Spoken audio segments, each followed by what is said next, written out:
roots, my uso, soles, stocks, and kazes. What came first, the chicken or the egg?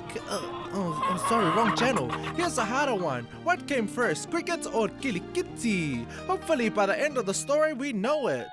Samoans have been playing Kilikiti, their own version of cricket, since 1884. It was a perfect way to bring all the villagers together and have competitive, but still a little bit friendly battles. Instead of throwing markers at each other during Hausi Galley's I number 1, the British Council in Samoa at the time was William B. Churchwood. He released his Memoirs of Acacia around about the time, which mentions a lot about the birth of Kilikiti.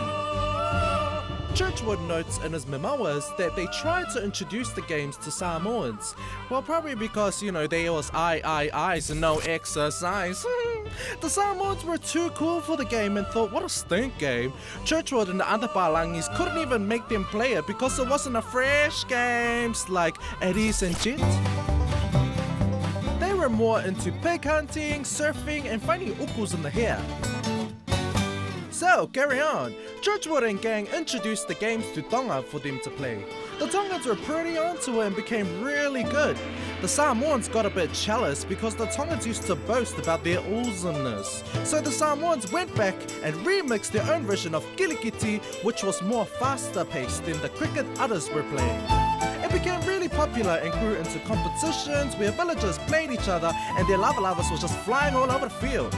The fun doesn't stop there. The competitive side is not even the game, but more so the whaalumas in each team with their whistles leading the chant to see who's the loudest. Auntie always beats uncle.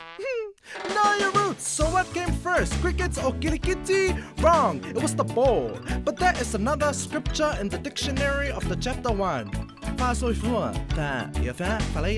You know you're fresh when you're playing Kilikiti on a Saturday afternoon. You know you're fresh when your mum fukis yolu and you're 30 years old.